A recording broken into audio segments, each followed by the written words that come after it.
Bom, acá estou com João Pacheco. Muito Augusto. E... Adorei. Tá, vamos começar de novo, vai. Adorei, não, deixa assim, Não é deixa Muito assim. Muito Augusto.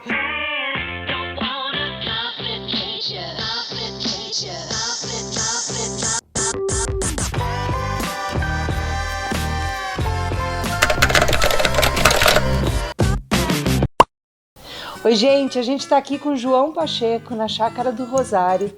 Essa aqui é uma das chácaras, sítio, fazenda mais icônicas daqui de Itu, que conta a história, essa casa bandeirantista maravilhosa. Ele tem projetos pedagógicos aqui, espaço para evento. João, prazerzão que você receba a gente aqui, muito obrigada. É sempre um prazer estar com você. Para nós também, é sempre um prazer e a casa é sempre de vocês. Obrigada, querido.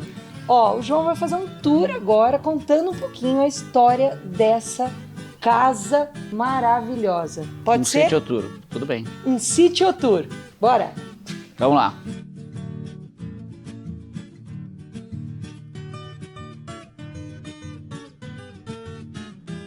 Essas casas, então, que o pessoal chamava de casas bandeiristas, é um tipo de arquitetura típica do Planalto Paulista do período colonial. Então, o que caracteriza esse tipo de casa? Primeiro, que elas são feitas de taipa de pilão. Então, paredes super grossas de barro socado. Né? Depois, outra característica dessas casas, que se consagrou chamar como casas bandeiristas, foi um estudo do Luiz Saia, que era um arquiteto bem conhecido, que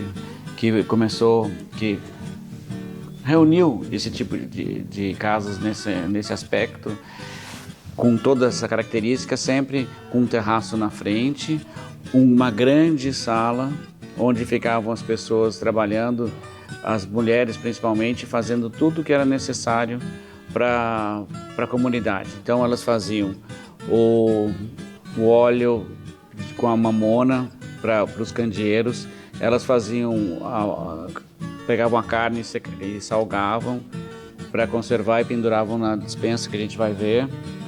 Elas também faziam a parte de roupas, né, teciam, usavam rocas, usavam teares, né? Então era tudo feito nesse grande salão. E os homens ficavam no engenho trabalhando e produzindo o açúcar, que por volta de 1750 mais, 1770 até 1850, até meados do século XIX, foi a grande riqueza que impulsionou toda a economia aqui da região de Itu e do que se chamava o quadrilátero do açúcar, que era a região entre Jundiaí, Piracicaba, Sorocaba e Mogi. Essa região, ela produziu muito açúcar que descia em tropas de mula lá para Santos, e era uma parte vendida no mercado interno, mas uma parte era exportada e ia para a Europa. E até ter o trem aqui nessa região, né, todo ia em tropas de mulas que desciam a Serra do Mar, desciam por picadas pequenas, e depois, só quando houve uma evolução grande, que foi a calçada do Lorena, que foi uma maneira de descer lá para o litoral mais facilmente. Era tudo muito rústico nessa região. Isso aqui era uma espécie de sertão. Itu era chamado de Boca do Sertão, né? Então, tudo isso foi se modificando com o tempo.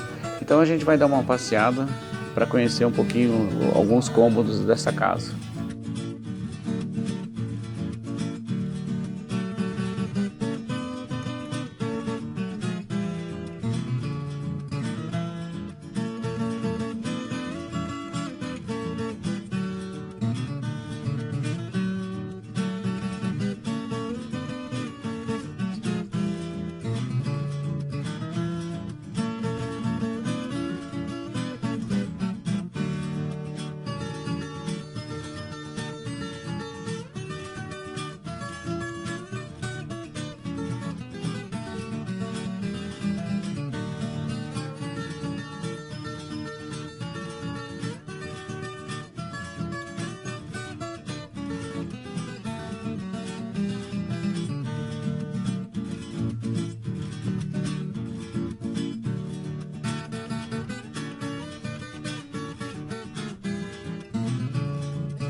Bom, aqui era onde era estocado o açúcar. Como era uma coisa que valia muito, ele ficava no cômodo mais protegido da casa, que era aqui. Então o açúcar ele era colocado em caixas e ele ficava nesse salão, que hoje é um quarto de hóspedes. E uma coisa que a gente pode ver aqui que é interessante é como eram feitas as paredes, que é o que a gente chama de taipa de pilão, né? É esse material aqui.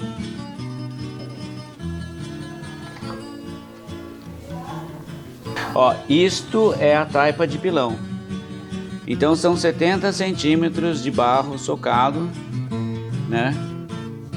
Todas as paredes então são desse jeito. Então aqui nós temos um detalhe da viga. Essa viga atravessa a sala.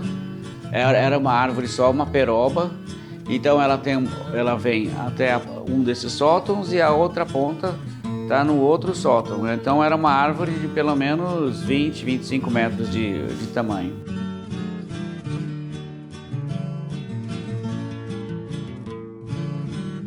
Aqui nós temos umas peças que foram achadas aqui na região, aqui na propriedade. Em algum momento, quando fizeram um restauro, fizeram escavações e essas peças surgiram, que são de origem indígena. Esta peça é a forma onde era produzido o açúcar, né? Chamava-se o pão de açúcar. Então ela ficava de boca para cima, você enchia com o melado e depois de algum tempo, descansando, ele cristalizava.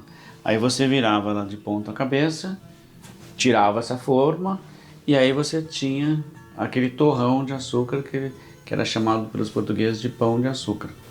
A gente entende do Rio de Janeiro também, né? Quando cá chegaram e viram aquele morro, disseram, nós temos aqui um pão de açúcar.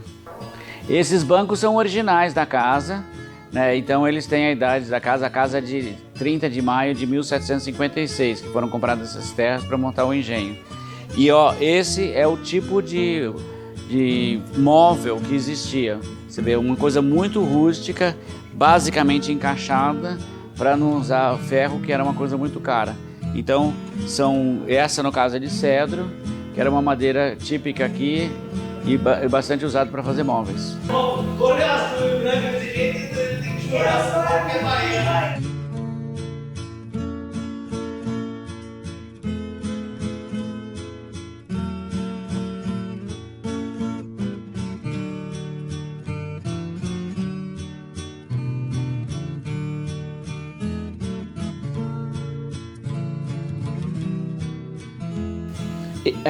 Esse tipo de casa sempre tinha uma capela de um dos lados, né?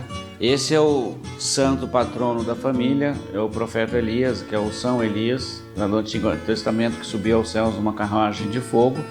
É o que o pessoal chama de santo de roca. Santo de roca, tá vendo? Ó? Ele só tem o rosto e as mãos, e o resto é uma roupa, né? Então né? E aqui rezou-se muitas missas. O padre vinha da cidade, rezava a missa aqui, o pessoal da casa ficava por aqui vendo as missas e o pessoal que morava na fazenda ficava do lado externo, olhando.